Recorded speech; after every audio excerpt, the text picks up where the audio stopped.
propriedade, que é o quê?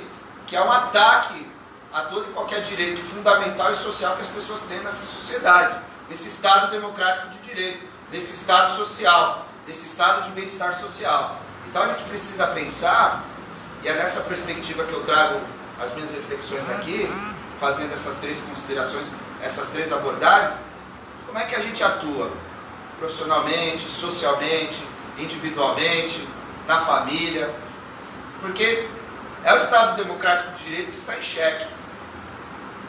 Para além das nossas composições político-partidárias, das nossas identidades que nos formam, né? E aí? Porque, por exemplo, no 15M, no primeiro dia do 15M, eu não me senti muito bem. Porque, né, estou defendendo qual educação? A branca racista, né, porque a universidade pública é branca e racista. Né? A gente costuma falar que ela é brancocêntrica, europeia, né? Será que é essa educação que eu estou? Ou uma outra abordagem, que agora que a gente está conseguindo vencer alguns debates dentro da academia, esses debates não estão sendo muito bem vistos e chega de brincar de educação. Então, é discutir e repensar o tempo inteiro como é que vai ser o nosso modus operandi de agora em diante. Né? Porque é um outro momento da República Democrática Brasileira. Né? E é um momento que a gente precisa ver como faremos esse enfrentamento no nosso dia a dia. Né? Porque a questão das armas, hoje mesmo teve uma morte de um jovem aqui no Macuco, né? E alguns grupos que eu faço parte, porque parece que não sei, né? Não sei a verdade dos fatos, né? Enquanto cidadão, enquanto advogado, é importante que a gente entenda a verdade dos fatos, mas saindo do compromisso que eu estava para vir para cá, ouvi pela televisão dizer que era um jovem que estava com uma arma de brinquedo, que foram dois policiais apaisando. Mas, apaisando, digo, não estava em horário de serviço. Mas fico pensando, sociedade toda armada, né? Aí veremos o quanto que o racismo é velado e disfarçado na nossa sociedade. Então eu encerro por aqui para dar bastante tempo para a gente fazer os debates e ouvir os companheiros de mesa também, mas fazendo essa reflexão, trazendo uma outra frase que percorre meus 20 e poucos anos de militância, um livro que eu li na década de 90, é Racismo Brasileiro, não por acaso esse tema, né? Esse título é o J. Martiniano Silva. No livro tem uma frase que é a seguinte, né? Nós somos um povo de mente colonizada e de subconsciente racista. Então, por mais que a gente fuja dessa condição, né, de sociedade racista, de eu racista, de nós racistas, a gente sempre vai estar tropicando, tropeçando e vacilando.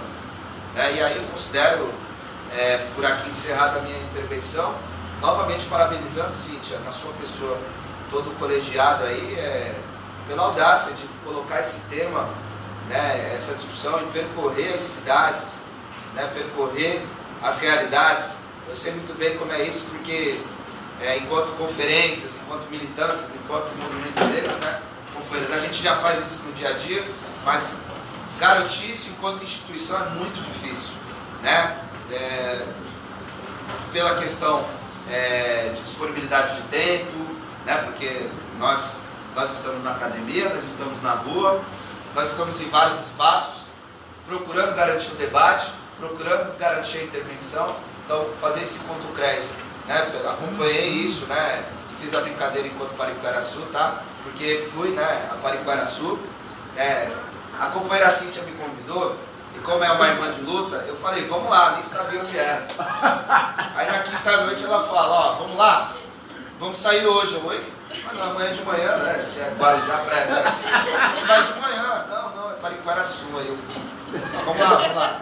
Mas é isso, porque nessas lutas, independente das categorias e das profissões, nós estamos juntos, né? Então eu reitero aqui o parabéns, porque se cortam direitos estruturalmente, institucionalmente, pessoalmente, interpessoalmente, quem é preto e pobre vai sentir primeiro, né? Então termino por aqui, agradecendo, né? Tem uma frase de uma colega do Educap lá de Praia Grande que ela usa muito, a dona Sueli, que inclusive é aquela moça ali, ó, tá segurando naquele cartaz. Né, no cartaz ali da companheira Beth, parabéns às exposições e às artistas que estão aqui expondo. Ela fala uma coisa que é muito forte, gratidão sempre, né? A gente tem que agradecer sempre pelas oportunidades de interagir, tenho 41 anos, sou morador, nascido e criado em Santos, né? Então, agradecer sempre pelas oportunidades, pela vida.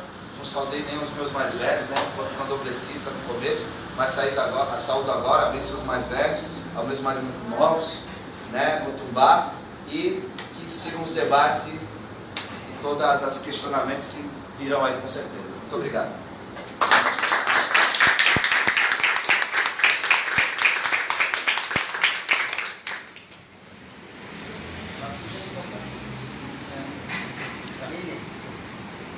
A Dida, para falar a questão das mulheres, muito bom. A Dida é referência para nós. Eu penso que eu vou falar só sobre a questão das mulheres. Então, daqui vem. Então, boa noite, né, gente? Boa noite. E, então, agradecer, muito legal.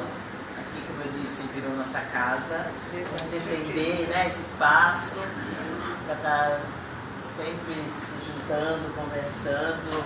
E agora, aos 3 anos, fazendo marchas.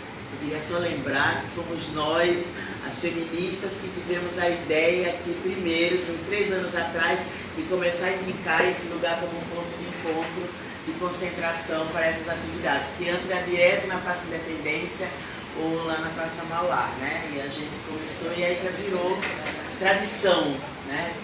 E, então, eu sou Dida, sou professora, sou doutora em Ciências Sociais, eu sou uma ex-futura assistente social.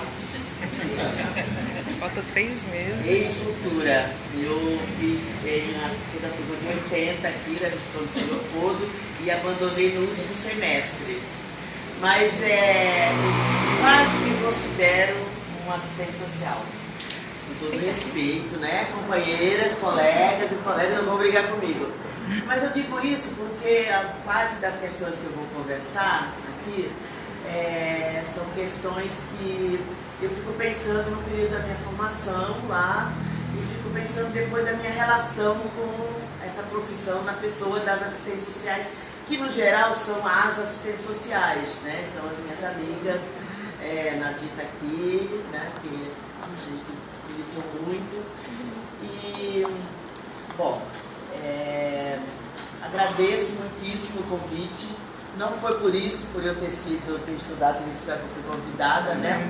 Mas é por isso que eu aceitei também, tá? Porque eu acho que é muito legal e que eu acho que fez falta no tempo que eu estudei e para as minhas colegas que se formaram, fez falta parte dessas questões que, por exemplo, o Júlio já trouxe, as discussões de gênero e raça. E digo também que, com todo respeito mesmo às profissionais e os profissionais, que eu via também como uma dificuldade destas profissionais. Aí vou pedir licença para falar no feminino, já que eu tenho a maioria mulheres, tá? Destas profissionais de se entenderem como profissionais. Por conta dessa, porque assim, é uma categoria feminina, né? Uma categoria feminina, com raríssimas exceções. E com isso, uma profissão, por ser uma categoria feminina, uma profissão que lida com o cuidado.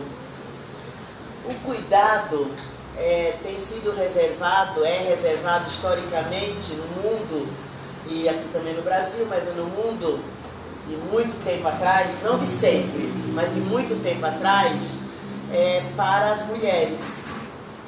E no caso do Brasil, para as mulheres negras, né? No caso do Brasil e no caso da América Latina, mas vamos ficar no Brasil. E com isso, para mim, esse fato torna a profissão não tão fundamental, não tão importante, não tão tida como superior, por conta de estar com umas tarefas que são tarefas do cuidado, como se fosse da natureza das mulheres, né? Não sendo tratada essa questão do cuidado como uma habilidade que foi construída socialmente, né? A habilidade de você cuidar das outras pessoas, de você ser... Isso é uma questão construída na sociedade, né? Porque não é da natureza das mulheres, até porque nem todas as mulheres gostam de ser cuidadoras, né? Nem todas as mulheres querem ser bondosas o tempo inteiro e não querem ser nunca bondosas, inclusive, né? A gente tem os dados na educação que o maior número de espancamento de crianças das mulheres. Claro, são as mulheres com as crianças, mas também é o acúmulo de tanto tempo que você fica com um ser humano que precisa de outras habilidades, talvez, do que só o cuidado, né? Só a paciência.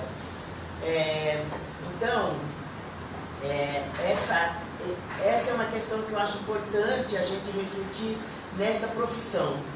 Mas eu acho principalmente importante a gente refletir quando a gente pensa na sociedade, no caráter racial do Brasil, né? Que o Júlio já falou muito. E aí eu queria pegar 3 aspectos para a gente analisar o racismo no Brasil, né?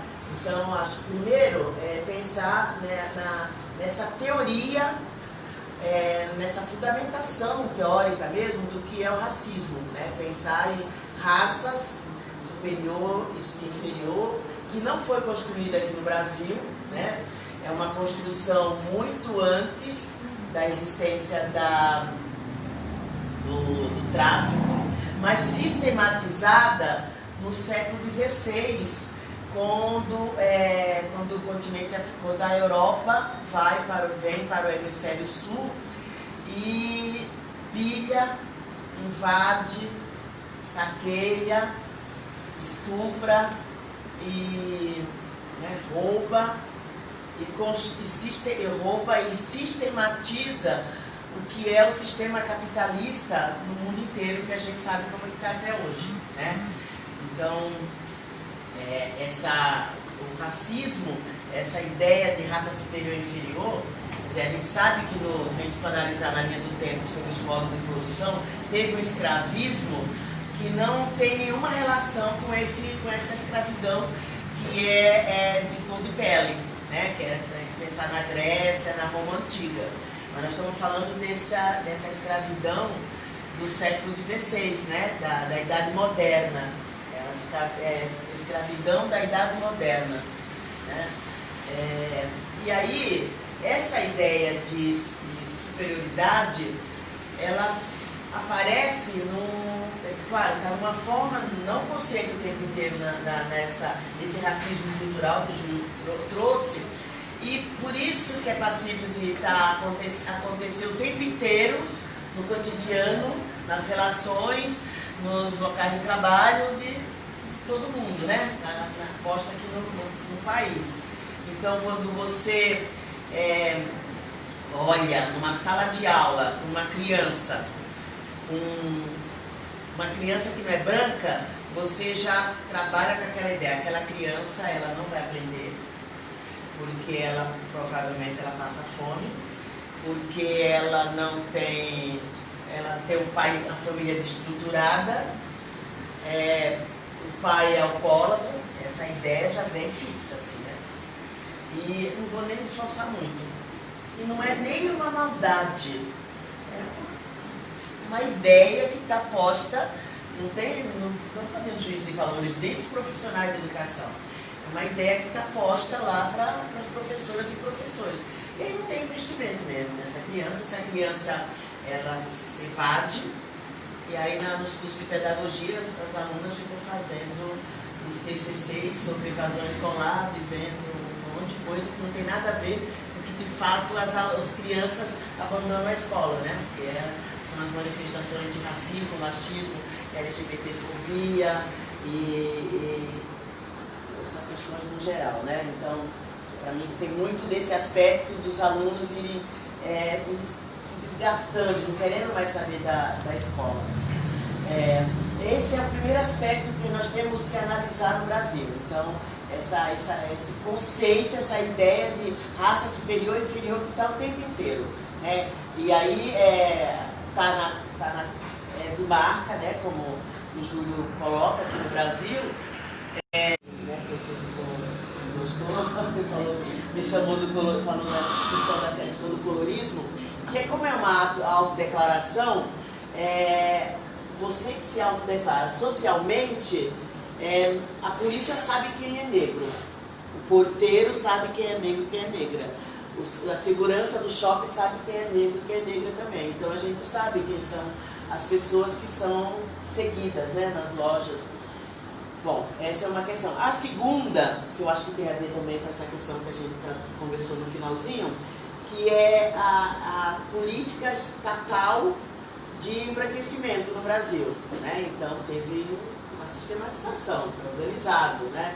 Então, assim, o Brasil não tem jeito, o negro se entender como negro, se orgulhar de ser negro, né? De ter que dizer que é negro, né? Que pode não querer dizer, mas tem que dizer. Hoje faz parte, é uma ação política, você tem que dizer que é negro, que é negra, para você, e até para você se sentir bela, se sentir belo, né? Você é importante isso. Então, essa teoria de Estado, do embranquecimento, o Estado brasileiro nos deve ainda. Tem que resolver essa questão. E o terceiro, que tem também em relação com isso, é a questão da falácia da democracia racial. Né? Que ainda hoje, por mais que a gente já diga, né? Acho que está mais fácil hoje as pessoas assumirem que tem racismo no Brasil, mas há 10 anos atrás não se dizia. Você entrava na sala de aula e perguntava: tem racismo? Não, professora, já teve. Mas não é como nos Estados Unidos, não é como na África do Sul. Ninguém nem estava comparando com a África do Sul com os Estados Unidos, mas comparando o Brasil com o Brasil. Então hoje já se assume que tem racismo, né? Apesar das pessoas não se entenderem como racista, né? Mas tem racismo porque alguém pratica o racismo, né? E não é velado mesmo, né? Se já foi algum dia, hoje não é mais, não é escondido, totalmente declarado, né? Né, Beth? Né? Quando põe, escreve lá, sua feia, sua macaca volta para casa, os estudantes da Unifesp, sua macaca volta para a senzala, então não é velado, né? Não tem como a gente dizer que é velado. Então, essas três ideias, elas têm que servir para que a gente consiga dar conta de identificar como trabalhar, como encarar essas questões frente, por exemplo, às atrocidades que acontecem hoje, né? Então, ainda a gente precisa o tempo inteiro estar dizendo que se você não trata das questões raciais, de gênero e econômica, né, de classe, você não consegue analisar a sociedade brasileira. Você não consegue. Então, você sobre a questão do assassinato de mulheres, se você pega sobre o assassinato de mulheres na última década, diminuiu 15%. Aumentou 15%. Mas se você inclui a categoria de análise raça, você vai ver que aumentou 54% o assassinato de mulheres negras e diminuiu 10% o assassinato de mulheres brancas. Isso não é qualquer coisa, né? A juventude é a mesma coisa. E assim, ao tempo inteiro você esquece de colocar esse marcador social, né, para analisar. Por mais que já esteja hoje nos documentos oficiais. Hoje já estão, esses dados já estão nos documentos oficiais. Mas o tempo inteiro você tem que lembrar que a frase da Angela Davis, quando as mulheres negras se movimentam, eu falei essa frase, né, para vocês, né? Vocês estão lendo. Quando as mulheres negras se movimentam as estruturas toda a sociedade. Por quê? Porque ela junta todos esses marcadores sociais, né? Então você não tem como fazer uma análise, uma política social de uma prefeitura se você não analisar a população negra, quantas são, e ainda é dentro do que o IBGE, se ainda for existir o IBGE, né, gente? Do que o IBGE, isso aí tá demais, essa questão do IBGE, né? O IBGE ainda é pelo movimento negro, é autodeclaração mesmo, né? Então, é a população negra pensando a população parda e a população preta. Então, se você não analisar isso e não analisar o fato de ser mulher ou homem e também as questões de orientação sexual, você não vai ter como pensar políticas públicas. Até porque, claro que essa profissão é uma profissão para a população vulnerável, né? É a profissão do cuidado e é a profissão da pobreza, né? Para tratar da pobreza. Estou falando errado, gente? Não, né? Então, para tratar da pobreza.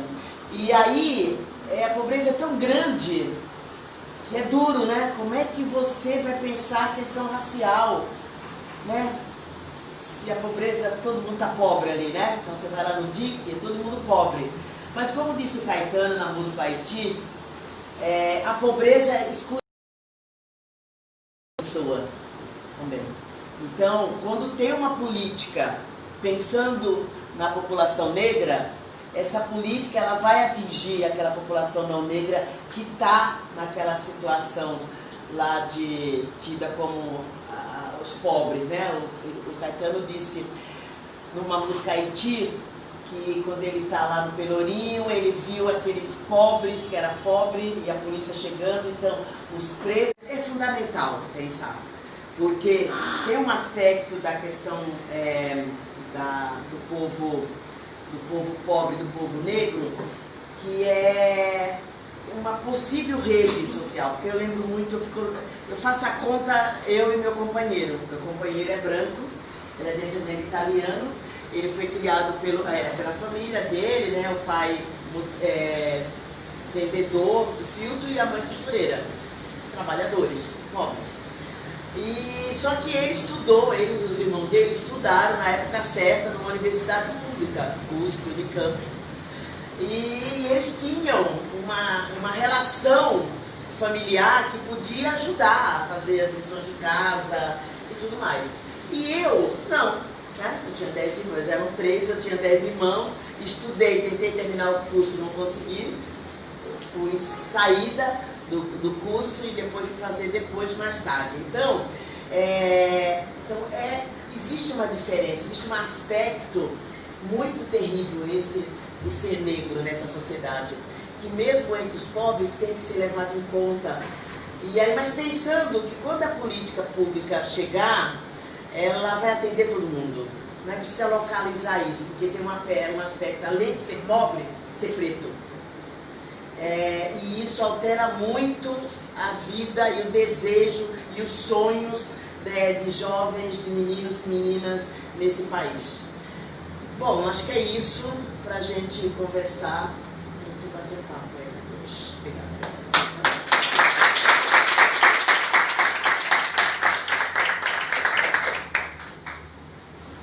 Período Vila Nova.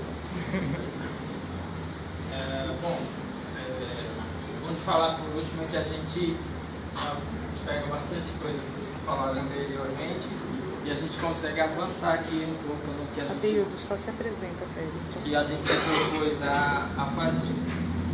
Bom, meu nome é Adeildo Vila Nova, eu sou assistente social, trabalho no Tribunal de Justiça e estou na Associação dos Assistentes Sociais e Psicólogos do TJ aqui de São Paulo. Acabei de apresentar minha dissertação de mestrado, que discutia as questão do encarceramento em massa da população negra. Eu acho que é importante eu dizer de onde eu estou falando, porque o que eu vou falar parte dessa minha origem. Então, eu falo de um lugar, né, de homem nordestino, negro, e que de alguma forma se identifica com as questões que envolvem toda a população negra.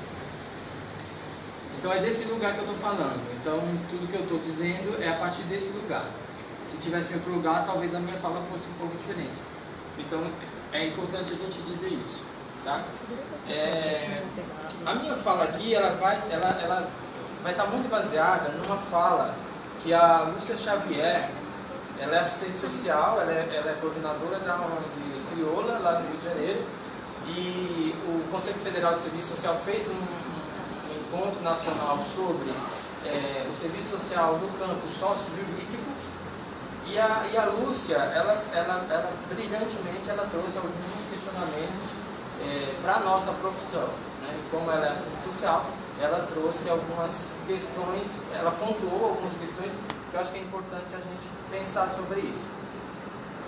Então, quando foi lançada, eu queria falar um pouco dessa campanha do CRES, né? Quando foi lançada essa campanha, houve algumas resistências no sentido, quando ela fala, né? Se cortam direitos, quem é preto e pobre sente primeiro.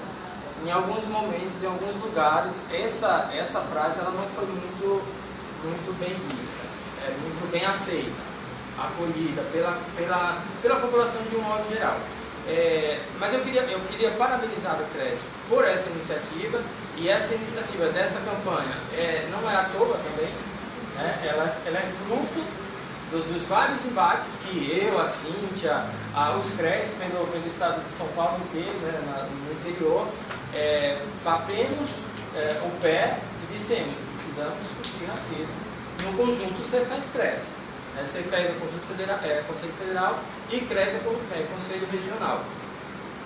E aí, apoiado pela própria ABEPS e pela ANES, a gente conseguiu pautar isso dentro do conjunto CEFES-CRES. Mas, mesmo com essa campanha, eu acho que é importante a gente pensar que não basta só a campanha. O CRES precisa interiorizar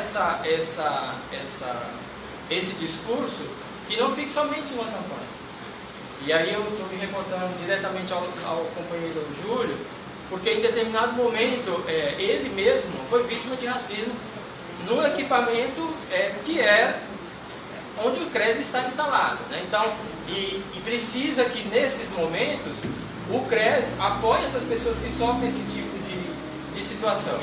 Então, na portaria do prédio, o Júlio foi impedido de entrar, né, pelo porteiro lá, racista, que trouxe, eu não sei nem se podia expor essa questão aqui, Júlio, mas eu acho que... Ele sofre racismo todo dia, né? Exatamente. Eu acho que é para ilustrar um pouco que não basta a gente ter um discurso, a gente precisa encarar isso de frente e colocar isso na nossa prática. Então, dito isso, e aí você falou de questão de racismo à brasileira, né?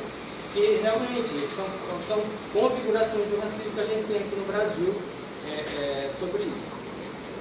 Falando a questão do racismo no Brasil, o Júlio e a Dida já trouxeram vários elementos aqui para a gente pensar sobre essa questão aqui no Brasil, mas eu só queria pontuar algumas coisas, né?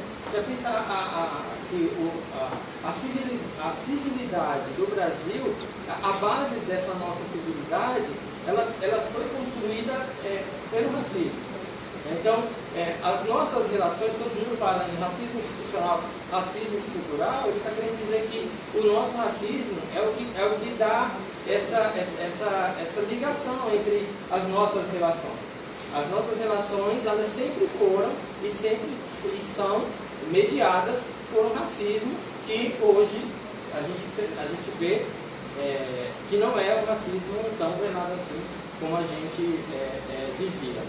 E esse racismo ele também serve também como base para a criminalização da população negra, né? E do genocídio, como vocês mesmos já contaram aqui, esse genocídio. E é um genocídio que aí às vezes as pessoas falam que vocês estão exagerando, né? Quando falam de genocídio de uma população, e falam de genocídio da população negra, Aí eu acho que é importante a gente pensar que o genocídio é esse processo de aniquilação, de eliminação de um povo, de uma cultura, de uma história.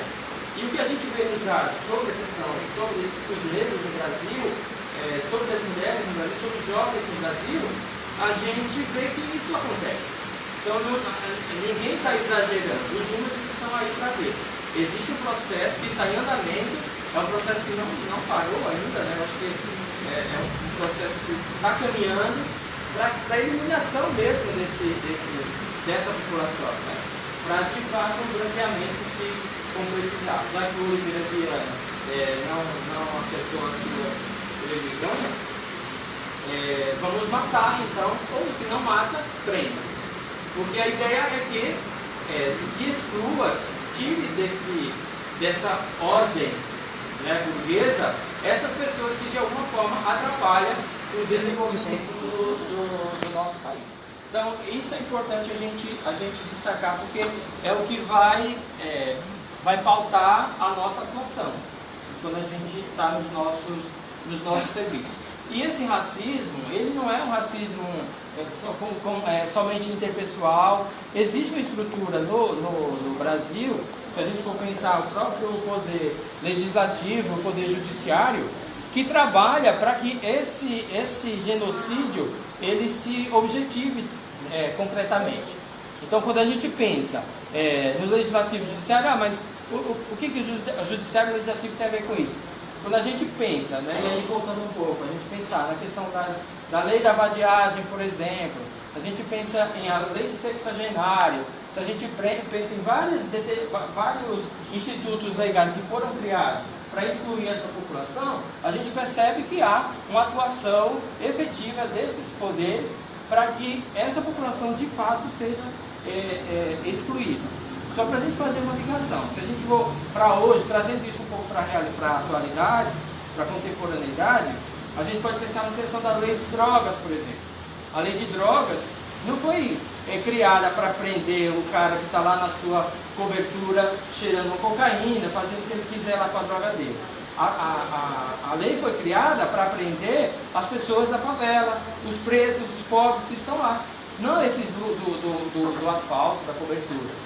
Então, e aí, esse encarceramento, por exemplo, de 2006 para cá, que foi quando a lei foi promulgada, houve um aumento expressivo dessa população carcerária, majoritariamente preta, né, e jovem, né, e de ensino fundamental incompleto.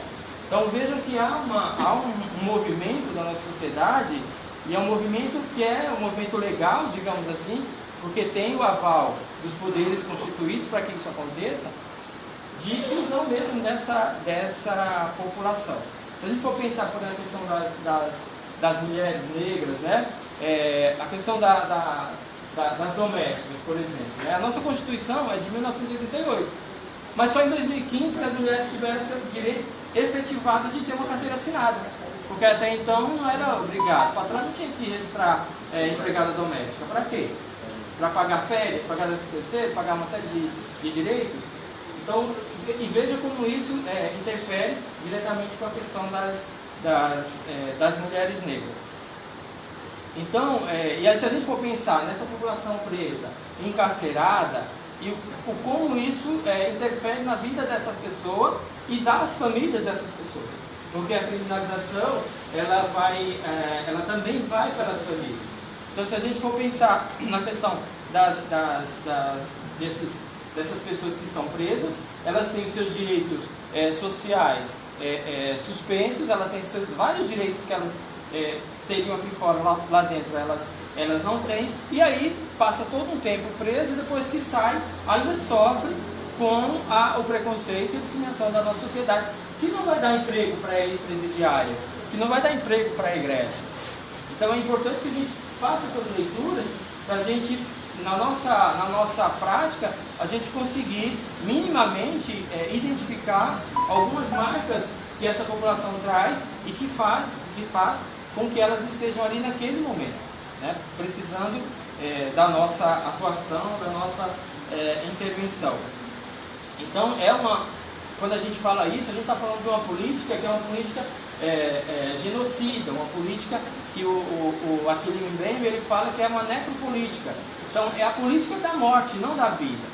Então, os poderes constituídos, em vez de governar para garantir a vida das pessoas, eles governam para tirar a vida de alguns grupos sociais, de alguns segmentos sociais que a gente tem. Então, isso também é importante destacar. E aí, a gente vê o recrudescimento dessas questões, ainda mais agora, com esse nosso governo fascista horroroso que a gente tem aí na atualidade. Então, e aí a gente pode pensar, né? Ele representa o desejo de uma grande maioria da nossa sociedade. Então, essa leitura a gente também precisa saber, para a gente saber que sociedade que a gente vive. Que sociedade é esta que elege um cara que deliberadamente diz que é racista, né? Tem comportamentos racistas, tem comportamentos homofóbicos. Então, que sociedade é essa que coloca um cara desse para nos governar? Então é importante. E aí a gente pode pensar também a questão da democracia. Ele foi eleito democraticamente. Então, assim, até que ponto que democracia que a gente está defendendo no nosso país? Que tipo de democracia que a gente está defendendo no nosso país? Porque, assim, é uma democracia que faz com que pessoas como essas sejam eleitas e representem a nossa sociedade. Eu estou fazendo aqui algumas colocações assim, bem rasas mesmo, assim, que é para a gente poder despertar um pouco e pensar um pouco sobre isso. Pensar criticamente sobre isso, quando a gente está falando de democracia.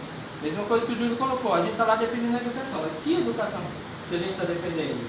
Essa educação eurocêntrica, europeia, branca, elitista, é isso que a gente está defendendo? Não é isso. Então, é pensar um pouco sobre isso. O que a gente, de fato, está defendendo? Porque é essa democracia, né, é essa pessoa que está lá nesse poder eleito democraticamente, que está destruindo as nossas instituições. Né? A gente for pensar nos conselhos,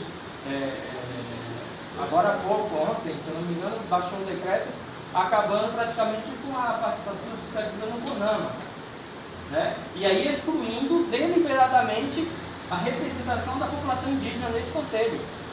Ora, os indígenas são as pessoas que mais podem falar sobre o meio ambiente, mais podem defender a questão do meio ambiente, e no entanto eles são excluídos deliberadamente. Vai lá, dá uma cantada, como ele mesmo falou, e já muda tudo. Então isso é importante que a gente pense, e a gente pensar também hoje, quando a gente fala nos movimentos de resistência, movimentos sociais, a gente pensar na diversidade desses movimentos, né? Antigamente os movimentos eles tinham uma forma de organização mais fechadinha, mais de alguma forma institucionalizada.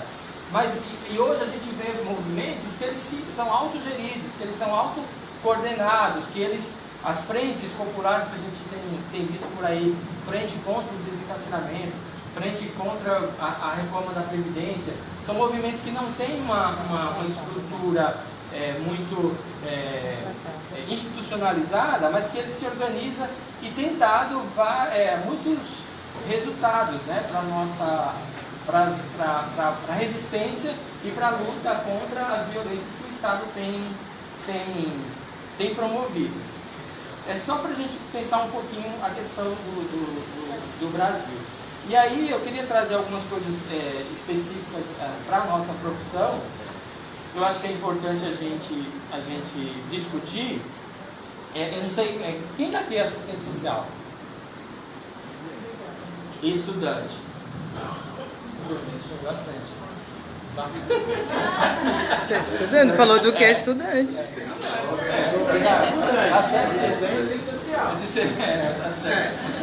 Não, eu acho que é legal que tenha bastante estudante aqui, porque eu acho porque eu penso que é importante que nós, que estudantes, tenham essa leitura crítica da nossa sociedade, para que não reproduza essas violências nos seus estudos, nos seus atendimentos. Então, alguns questionamentos que eu trago aqui, né? Então, para que serve a nossa profissão, afinal? Né? É uma coisa que a gente precisa discutir. São vários questionamentos, né?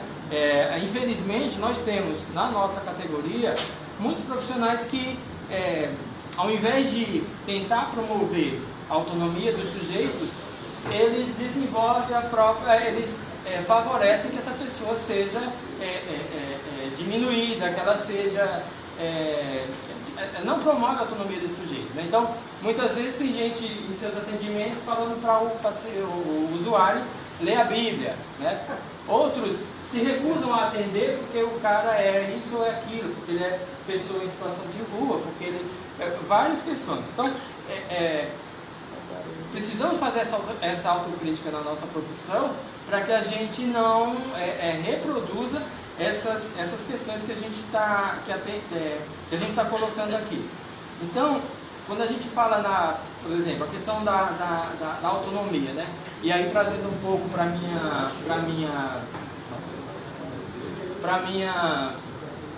minha área, que é do sócio jurídico, a gente muitas vezes recebe processos de tutela, por exemplo, onde são casos que muitas vezes não há uma necessidade de tutelar aquela pessoa, porque com a tutela você praticamente elimina a voz do outro, né? do advogado.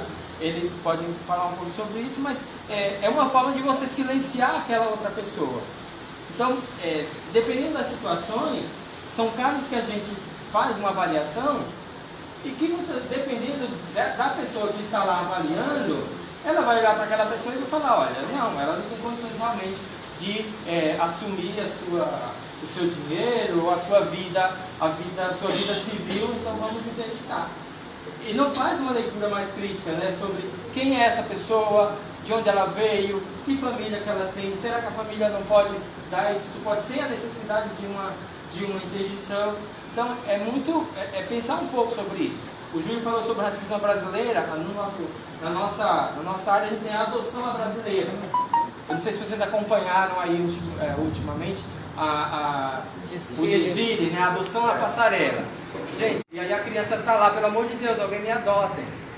Assim, claro que isso é uma análise bem superficial, mas se alguém quiser, nós participamos do movimento, que é o Movimento pela Proteção Integral de Crianças e Adolescentes, e a gente fez uma nota de repúdio a essa ação, e aí eu tenho aqui depois, se alguém quiser, a gente pode passar para vocês.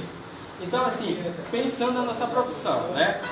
Então, e aí a gente tem a questão da judicialização dos direitos sociais e da saúde, que passa por nós que estamos lá no judiciário.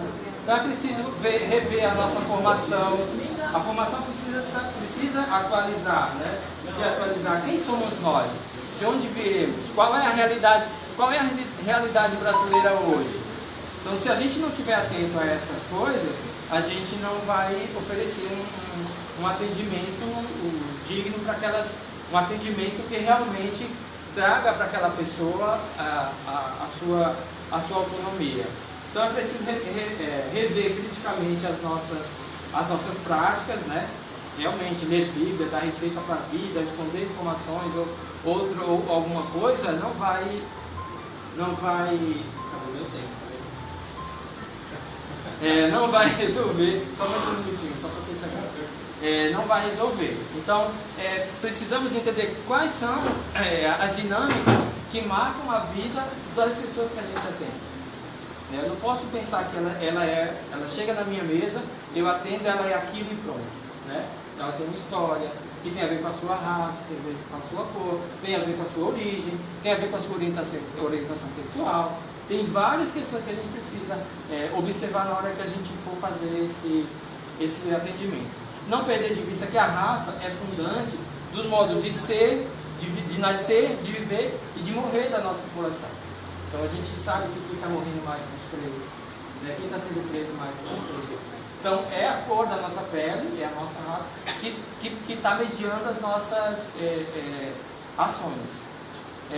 Então, procurar buscar sempre a defesa das pessoas que sofrem com essas opressões, né? Combater o racismo, a homofobia, a lesbofobia e toda e qualquer forma de opressão da nossa sociedade. E é aquilo, pensar na questão do que estamos defendendo afinal. Acho que esse é um questionamento aí que eu deixo para a gente pensar e para a gente discutir, que eu acho que o debate é mais bacana do que só a gente falar de falar. Agora vamos abrir para o debate. Quem tem perguntas? Perguntas, sugestões, críticas, complementos, observações. Calma, gente, um de cada vez. Não se sintam envergonhados. A Ju já vai fazer. Na verdade, eu vou fazer uma fala, aproveitando que tem bastante estudante aqui. Isso. Aproveita. É que vocês foram falando, e aí eu estou vindo com esse debate que eu participei, vi online o CRES São Paulo, a gente participou em São Vicente. Lá em São Paulo, a professora Márcia, que é mesmo que o Júlio falou, que a gente, nós brancos, aproveitando que nós estamos aqui, a gente deslegitima a fala do negro e da negra, quando ele fala que ele sofre racismo. E a gente vê isso todo dia. Todo dia. A gente vê isso na universidade, a gente vê isso nas nossas falas, a gente vê isso nas nossas atitudes. Então eu acho que se a gente é contra o racismo, a gente tem que entrar de cabeça numa luta antirracista. E aí é rever o nosso posicionamento, é rever as nossas atitudes, é rever as nossas ações, é rever quando a gente faz uma pesquisa e não faz recorte de cor, raça, de gênero, é rever quando o comitê falou, mostrou a pesquisa, que você faz um cadastro, você faz um cadastro e não indica a cor e a raça, porque isso é necessário, a gente vai saber quem são essas pessoas, o que elas sofrem, que está aí, né? Os dados, na verdade, já estão aí, mas isso serve. Isso serve para que se crie políticas públicas para essa população. Eu já depois para falar, mas eu já estou tremendo, tá vendo, né? Em relação à campanha, se é para a gente enfrentar o racismo no cotidiano, então vamos enfrentar o racismo no cotidiano. E é compor a luta. É compor a luta, não é simplesmente uma campanha eu venho participar, é compor os espaços de luta, é ir atrás de conhecimento, é ler os autores negros, o que eles estão falando.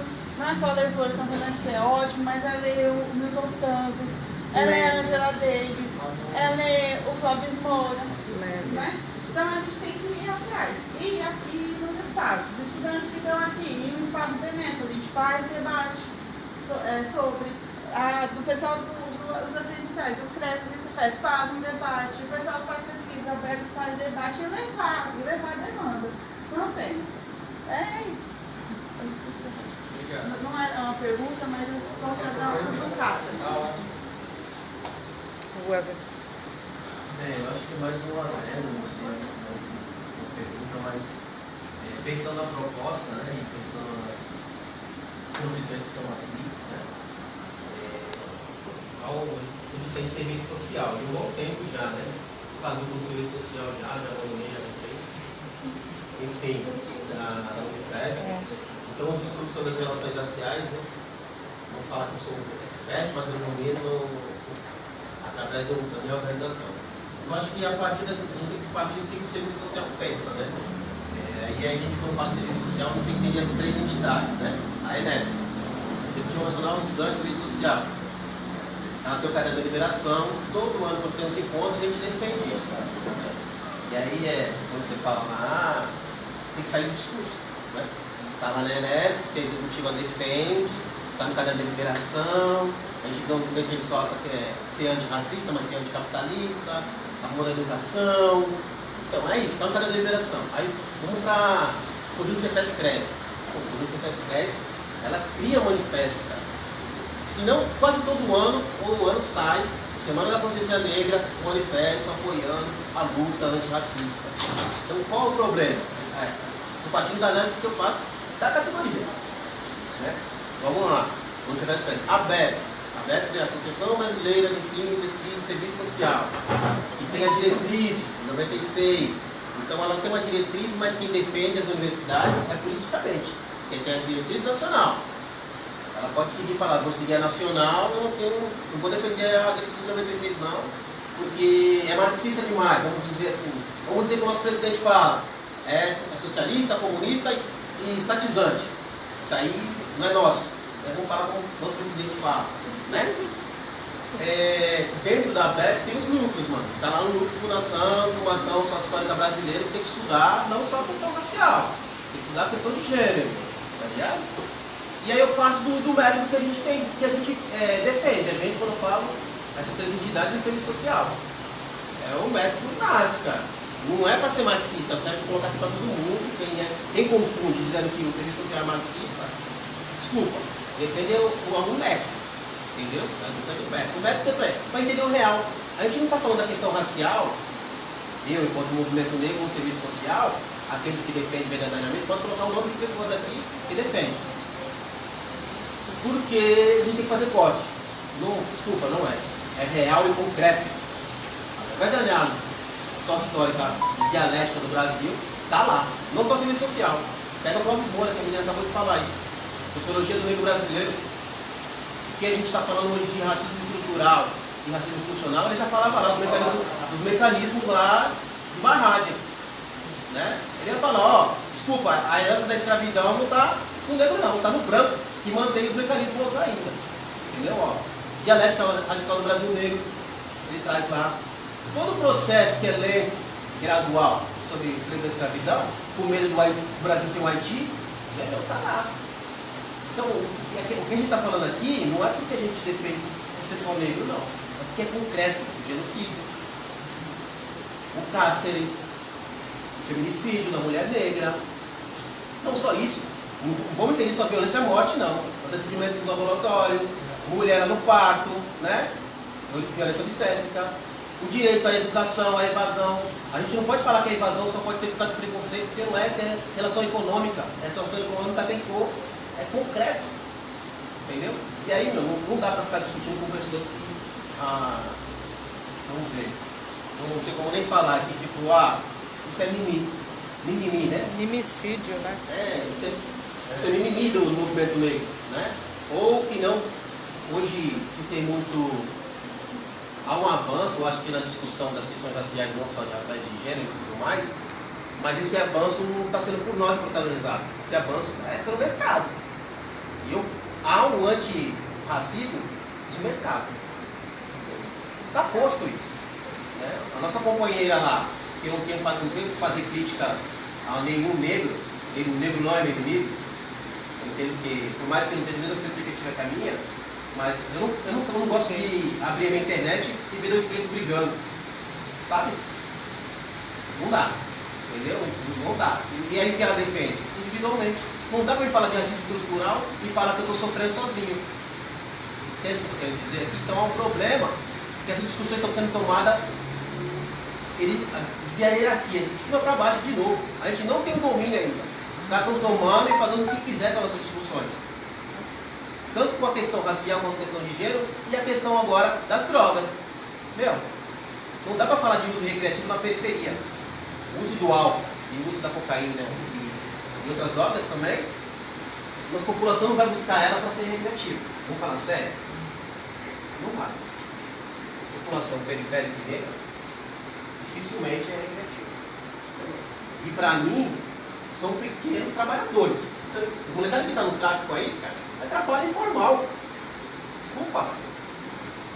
Então eu acho que é mais um adendo mesmo, para a gente pensar.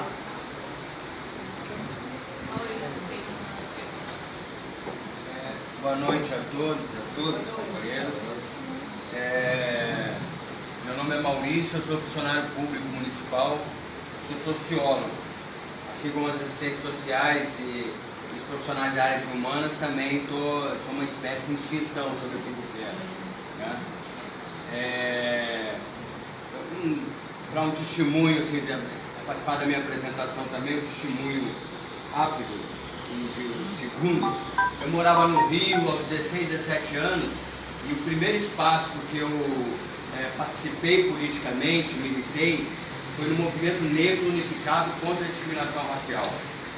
Até o dia que, aos 16 anos, primeiro espaço de atuação política, um companheiro chegou para mim e falou: escuta, você que é branco, o que você está fazendo aqui?